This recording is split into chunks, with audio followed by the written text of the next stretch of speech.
ত্রয়োদশ জাতীয় সংসদে 2/3 বেশি সংখ্যাগরিষ্ঠতা নিয়ে সরকার গঠন করেছে বিএনপি। এ সরকারের যোগাযোগের গুরুত্বপূর্ণ 3 মন্ত্রণালয়ের দায়িত্ব পেয়েছেন ঢাকা 10 আসনের সংসদ সদস্য শেখ রবিউল আলম রবি। নতুন সরকারে সড়ক পরিবহন ও সেতু মন্ত্রণালয়, রেলপথ মন্ত্রণালয় এবং নৌ পরিবহন মন্ত্রণালয়ের দায়িত্ব দেওয়া হয়েছে তাকে।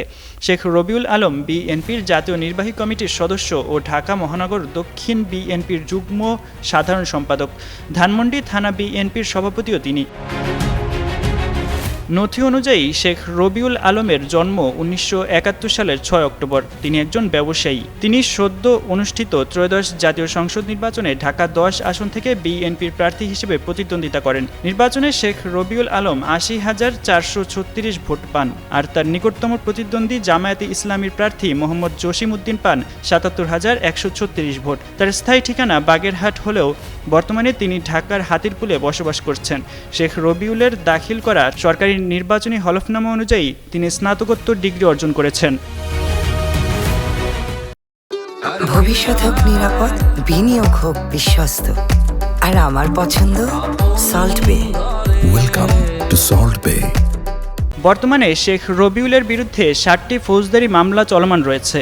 এসব মামলা ঢাকার চিফ মেট্রোপলিটন ম্যাজিস্ট্রেট আদালত সহ বিভিন্ন বিশেষ ট্রাইব্যুনালে বিচারাধীন। এছাড়া তার নামে আগে 28টি মামলার সম্পৃক্ততার তথ্যও রয়েছে। তবে এসব মামলার অধিকাংশই সংশ্লিষ্ট আদালতের মাধ্যমে খালাস বা অব্যাহতির মাধ্যমে নিষ্পত্তি হয়েছে। 2024 সালের অক্টোবরে দীপ্ত টিভির সম্প্রচার প্রকৌশলী তানজিল জাহান তামিম হত্যাকাণ্ডে তার কথিত সম্পৃক্ততার অভিযোগে বিএনপি তাদের কেন্দ্রীয় নির্বাহী কমিটির সদস্য রবিউলের দলীয় পদ স্থগিত করে। এর আগে একই বছরের 10 অক্টোবর 32 বছর বয়সী তানজিলকে রবিউলের মালিকানাধীন রিয়েল এস্টেট প্রতিষ্ঠান প্লেজেন্ট প্রপার্টিজ লিমিটেডের কয়েকজন কর্মচারী ভাড়াটে সন্ত্রাসীদের সহায়তায় পিটিয়ে হত্যা করেছে বলে অভিযোগ ওঠে। পেশাগত জীবনে রবিউল একজন ব্যবসায়ী। তিনি MS আরবি এন্টারপ্রাইজের স্বত্বাধিকারী এবং একটি কোম্পানির পরিচালক হিসেবেও দায়িত্ব পালন করেছেন। 2025 থেকে 2026 করবর্ষে তিনি মোট বার্ষিক আয় 11,50,000 টাকা প্রদর্শন করেছেন। এর মধ্যে ব্যবসা থেকে আয় 5,50,000 টাকা এবং পরিচালক হিসেবে পারিশ্রমিক 6 লাখ টাকা। সরকারি নথিতে তার নিট সম্পত্তির পরিমাণ উল্লেখ রয়েছে 2,01,52,623 টাকা।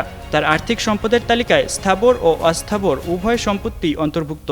মন্ত্রী শেখ রবিউল আলমের স্ত্রী বকুল আক্তারও একজন ব্যবসায়ী।